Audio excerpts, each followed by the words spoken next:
relatif sama, bahkan putusannya hanya berjarak beberapa bulan saja. Artinya apa? Kenapa kesadaran etisnya hakim MK itu berbeda ketika pengujian Undang-Undang Cipta Kerja dengan pengujian Undang-Undang KPK?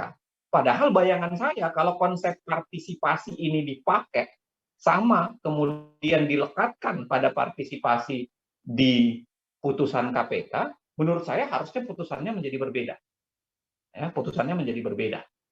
Um, saya sih sedikit menduga jangan-jangan selain ada kemungkinan preferensi politik, ya bisa jadi ada kemungkinan taktik ya, taktik. Karena bahayanya MK ini adalah kalau orang sudah menolak formil, dia tidak bisa masuk ke material, dan itu bisa sedikit berbeda, sehingga hakim jangan-jangan bermain taktik ketika memutus perkara.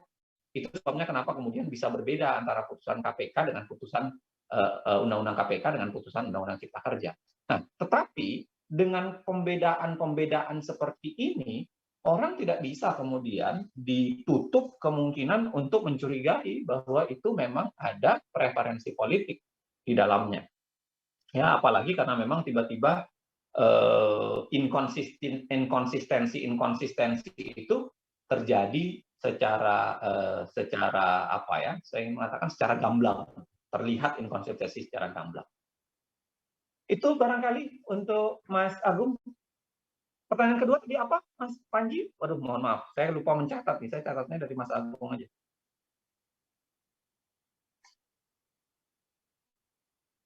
Halo?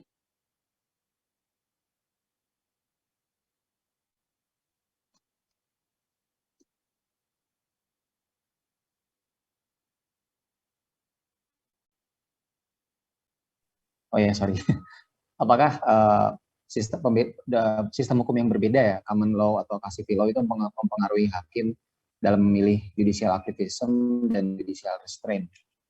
Iya, saya ingin mengatakan bahwa tradisi restraint dan aktivisme itu sebenarnya lahir dari tradisi hukum di Amerika banget, ya.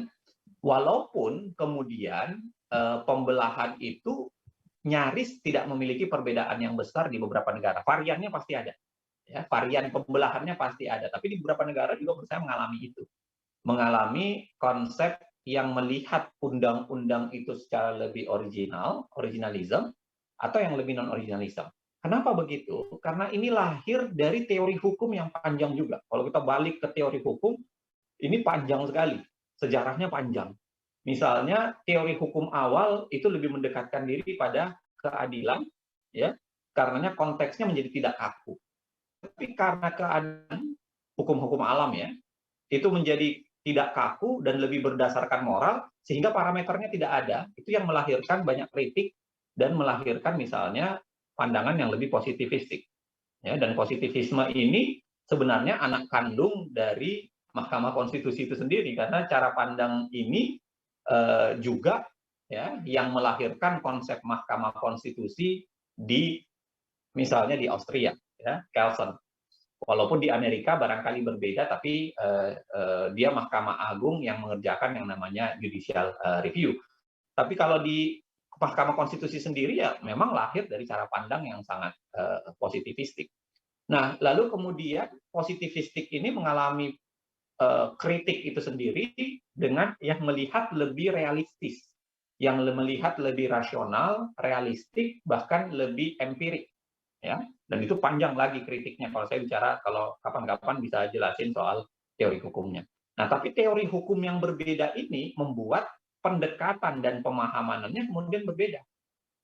Nah, jadi memang ya aliran aktivisme, restraint itu akan sangat bergantung begitu banyak hal. Mulai dari sistem hukum, lalu kemudian metode hukum, metode teori hukumnya, kemudian metode penafsirannya, lalu kemudian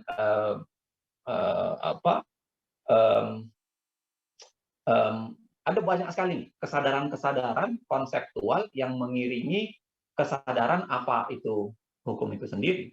Jadi kalau ditanyakan lagi ke saya, apakah bisa berbeda?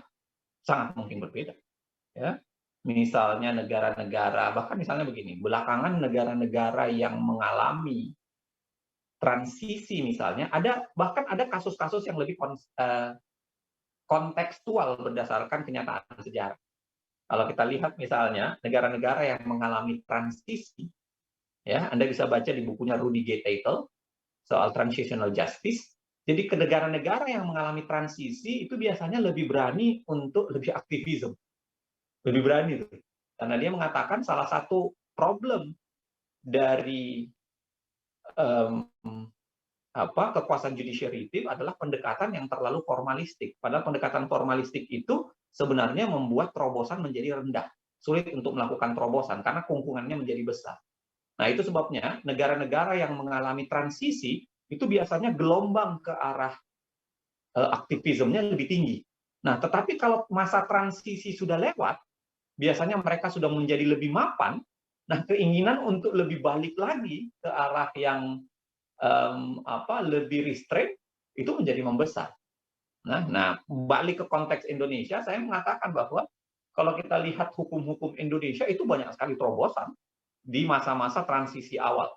Ya, karena ada ketidakpercayaan pada rezim, ada ketidakpercayaan pada hukum, apa yang dibuat oleh hukum dianggap sebagai tidak terlalu menarik dan baik gitu.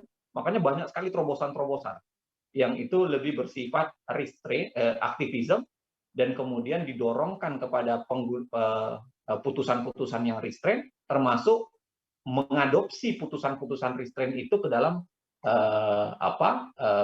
ke dalam konsep perundang-undangan.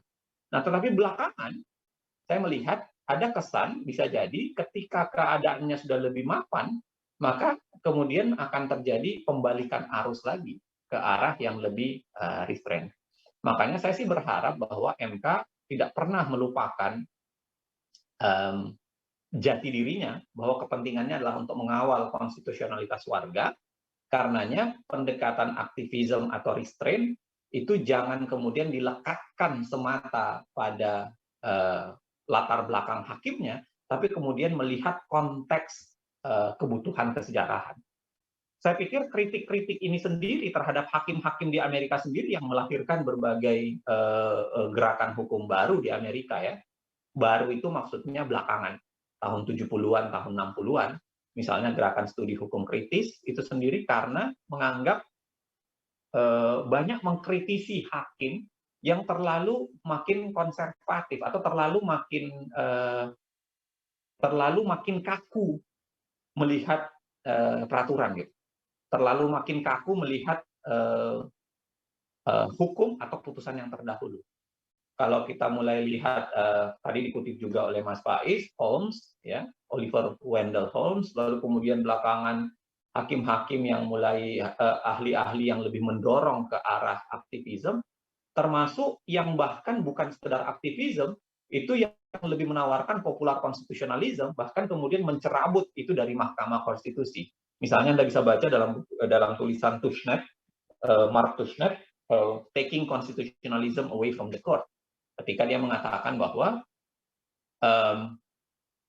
bagaimana mungkin kita berharap konstitusionalitas itu dari 9 orang ya, yang terbatas kognitif talentnya. Makanya kenapa kemudian dia mendorong ke arah lebih populer. Artinya apa? Saya ingin mengatakan konsep konstitusionalisme, konsep pendekatan dalam hakim itu sendiri, walaupun ada keterbelahan dua sisi ini, tapi itu sendiri akan melahirkan kritik. Itu sendiri akan melahirkan bisa jadi cara pandang baru atau konsep baru melihat putusan Mahkamah Konstitusi atau putusan hakim, termasuk jangan-jangan aliran, saya membayangkan ya, kalau aliran-aliran seperti Tushnet itu makin kuat di Indonesia, plus barangkali catatan kritis terhadap Mahkamah Konstitusi yang ada kecenderungan ketakutan menuju ke arah juristokrasi, jangan-jangan itu akan membalik lagi roda pengujian Mahkamah Konstitusi yang sekarang sudah ada di MK. Jangan-jangan bisa berubah kontekstual konsepnya. Begitu penjelasan saya.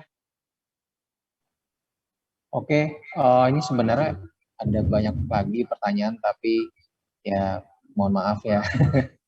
nggak bisa kita layani semua, tapi ya semoga di lain kesempatan ada pertanyaan ini bisa disimpan lah biar ditanyakan lagi gitu, karena ini juga udah